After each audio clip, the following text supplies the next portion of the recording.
Ayan. Tayin mo.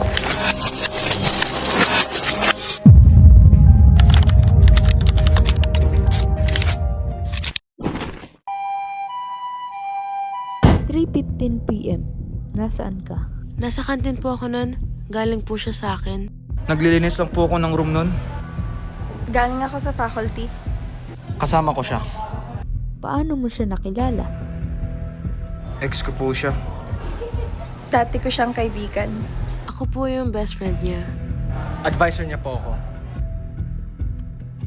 Alam ko po marami siyang problema, pero hindi niya po kaya magpakamatay. Inabuso niya lahat ng tulong ko sa kanya. Oo. Nagulat ako nagpakamatay siya. Pero hindi ako nalulungkot. Nahuli ko po sila na sa Arayangwa. Kaya po kami naghiwalay. Pero hindi niya po kailangang mamatay. Paano mo nasabi? Hindi ko po pwedeng sabihin. Nangako po ako sa kanyang hindi ko po sasabihin sa iba. Bakit? May nananakot ba sa'yo? Sekreto niya po kasi yun at nilalabas ko na po yung sarili ko dun. Ayaw mo ba siyang mabigyan ng hustisya? Hindi sa ganun.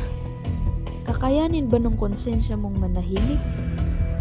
Gusto ko lang naman po siyang respetuhin. Paano kung pinatay talaga yung kaibigan mo? Hahayaan mo na lang?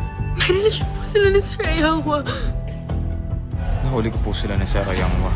Kaya po kami naghiwalay. Minahal ko po siya ng sobra-sobra. Kaya hindi ko po kinang ipagkalat. Ilang buwan na rin po sila ni Sir Ayawa. Hindi ko rin po alam kung ano mga ginagawa nila. Wala po akong magagawa. Hindi niyo po ako pinili. Umakyat po si Angelique para makapag-usap sa kanya. Ano ang nangyari, Ayangwa?